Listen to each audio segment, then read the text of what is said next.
We talked about this. It's important.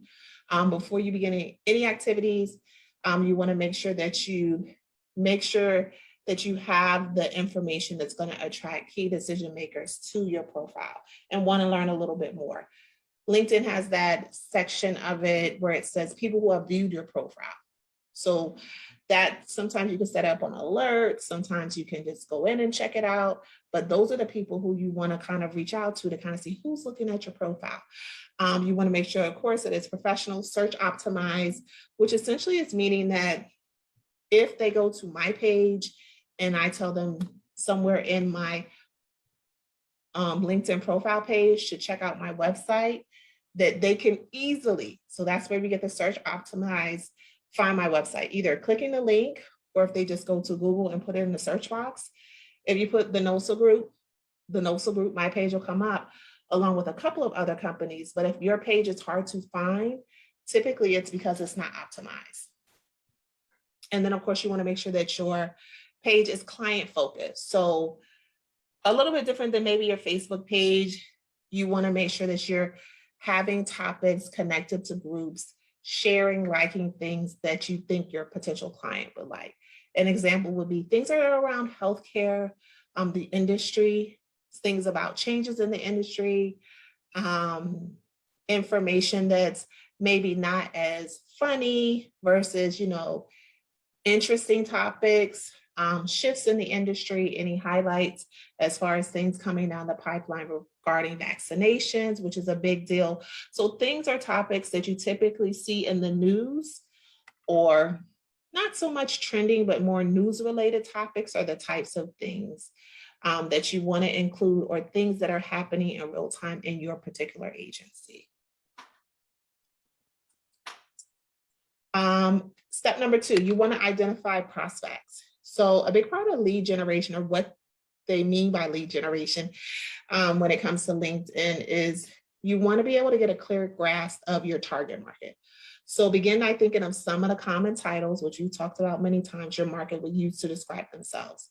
These will be your executive directors, your center nurse executives, your director of nursing, your nursing supervisor, your administrators, who a lot of times are a part of, long-term care associations, administrator associations, might be a part of the American Staffing Association. So all those types of things are things when they talk about common titles, your market would describe themselves, as well as things that they may be associated with.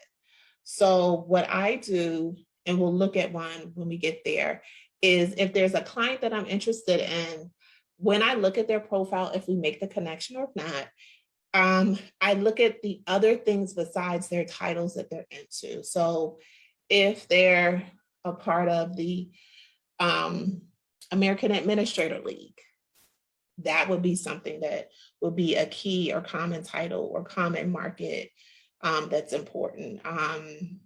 How they use their title, if I see their title pop up a lot, like director or center executive. So then that kind of gives you a starting point.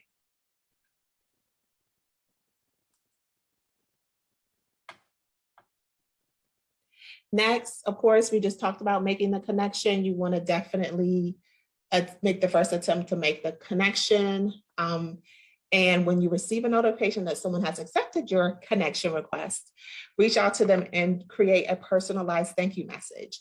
So in these interactions, you don't want to immediately make the sale, right? You want to make the connection. So you want to kind of thank you for your message. Some people have this set up on an auto response when someone accepts the connection. I think you should personalize it a little bit more to what you want to achieve from that relationship. And then after the initial contact, then you can begin the process of figuring out what you might have in common, like I mentioned, and begin the engagement and conversation a little bit more towards a contract. Step 4, we touched on it a little bit, send relationship building messages. So setting a reminder to reach out to your new connection in a week, which is definitely very reasonable, would be considered a relationship building message.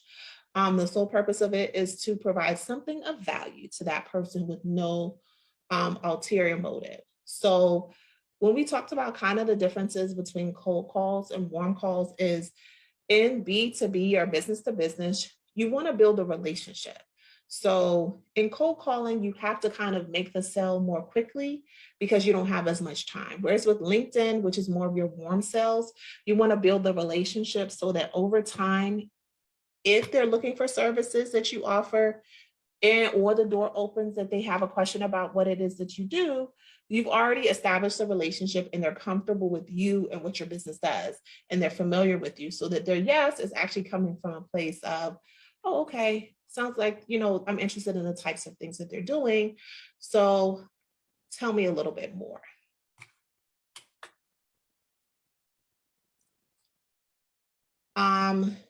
Step 5 is engage them on shared LinkedIn groups. So like I said, when you make the connection, it's important to see what else they're involved in.